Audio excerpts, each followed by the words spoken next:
संगीत रागी जो कह रहे हैं इससे नुकसान नहीं होगा, क्योंकि कर्नाटक में जनता ने तय कर लिया है 135 सीटों तक कांग्रेस आ रही है। लेकिन बीजेपी कह रही है कि अब गेम चेंज हो रहा है, क्योंकि इस तरह की बयानबाजी प्रधानमंत्री के लिए देश के किसी भी हिस्से में बर्दाश्त नहीं की जाती है। संगीत रागी जी, देखिए, होगा या नहीं होगा ये तो भविष्य के गर्भ में है, लेकिन जो अतीत का जो पैटर्न है उसको यदि हम देखते हैं तो मुझे लगता है कि कांग्रेस को डैमेज होगा। कांग्रेस को पुरानी आदत है, वो सेल्फ गोल करने में माहिर है, बहुत अच्छा काम करते हैं, भारत यात्रा पर निकलते हैं, लेकिन राहुल गांधी कुछ न कुछ ऐसी बोल जाते हैं जो उनकी पार्टी के खिलाफ ही चला जाता है। और मैं सुधांशु जी की बात से बिल्कुल इत्तेफाक रखता हूं कि इस देश की राजनीति में एक विपक्ष और सत्ता पक्ष दोनों के बीच में एक परस्पर संवाद था, एक दूसरे के प्रति बड़ा आदर भाव था। एक समय था जब डॉक्टर संपूर्णानंद और डॉक्टर राम मनोहर लोहिया, डॉक्टर दीनदयाल जी एक दूसरे के मैनिफेस्टो तक को ठीक करते थे। तो ये हमारी एक परंपरा रही है और ये बहुत दूर तक चली आई है।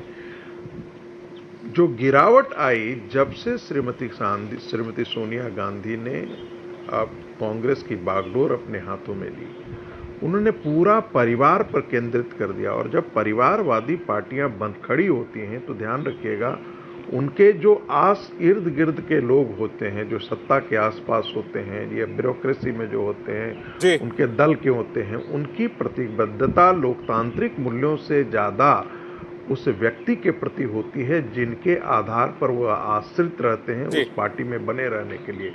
और यहीं से वो सिलसिला होता है जब आप इस प्रकार के गाली गलौज की भाषा का आप प्रयोग करते हैं।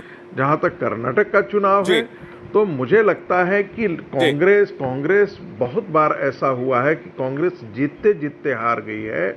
और मुझे डर ये है कि कांग्रेस जो आप कह रहे हैं कि सोनिया जी के आने के बाद कांग्रेस की राजनीति में बदलाव आया। मैं अतुल जी से इसका जवाब लूंगा, लेकिन घनश्याम जी एक सवाल मैं जल्दी से आपसे ले लेता हूं।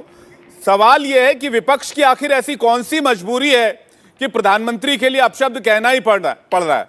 क्या वो राजनीतिक तौर पर मुकाबला नहीं कर पा रहे हैं इसलिए इस तरह के अपशब्दों का इस्तेमाल होता है? नमस्कार विवेक जी, आपको, दर्शकों को और को पैनलिस्ट को। सबसे पहले तो मैं धन्यवाद देता हूं कि प्रधानमंत्री जी ने अपनी चुप्पी तोड़ी, वरना जिस तरीके से देश में माहौल बना था, मुझे लग रहा था प्रधानमंत्री जी का कद इतना ऊंचा हो गया है कि उन्होंने सुनना बंद कर दिया है। बेटियां प्रधानमंत्री निवास से कुछ दूर पे बैठी हुई हैं। आरोप है भारतीय जनता पार्टी के सांसद पर, संत ब्रजभूषण सिंह पर कि 1000 से ज्यादा, हमने रामायण में, महाभारत में 5000 साल के इतिहास में ऐसा कोई आरोप नहीं सुना है कि एक व्यक्ति के ऊपर 1000 से ज्यादा बच्चियों के शोषण का आरोप है। समूची भारतीय जनता पार्टी उसको प्रोटेक्ट करने में लगी हुई है।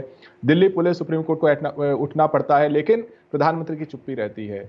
भारतीय जनता पार्टी के नेता, मुझे लगता है सबसे बड़ा, अगर किसी के ऊपर कोई गाली आप कहते हैं या सबसे बड़ा उसकी बेइज्जती होती है जब इतने प्रतिष्ठित पद पे बैठे व्यक्ति को बेईमान कहा जाता है, उसकी राष्ट्रभक्ति पे सवाल उठाया जाता है। जब भारतीय जनता पार्टी के नेता स्वयं 4 बार राज्यपाल रहे डॉक्टर सत्यपाल मलिक प्रधानमंत्री से पूछते हैं कि आपकी सरकार की लापरवाही से 40 जवान शहीद हुए, जिसमें कर्नाटक के भी जवान थे, उत्तर प्रदेश के जवान थे, देश भर के तमाम राज्यों के जवान थे, और प्रधानमंत्री चुप रहते हैं, तो मैं यही मानूंगा कि प्रधानमंत्री सुन नहीं पा रहे थे। और ऐसे में अगर प्रधानमंत्री सिर्फ देश भर में होने वाली एक घटना सुनते हैं और सारी बातें नहीं सुनते हैं, तो मुझे लगता है कि प्रधानमंत्री चुनना चाहते हैं कि कौन सा अपमान बड़ा है। आप बताइए, या सुधांशु जी बता दें कि अगर मैं कहूं कि आपकी जिम्मेदारी की थी और सैनिक शहीद हुए, ये आरोप और ये लापरवाही और ये इल्जाम आप पर है, ये बड़ा आरोप है कि किसी ने कुछ कह दिया वो बड़ा आरोप है? इंडिया टीवी हर वक्त हर जगह डाउनलोड करने के लिए सर्च करें India TV news Google play store या ऐप स्टोर पर।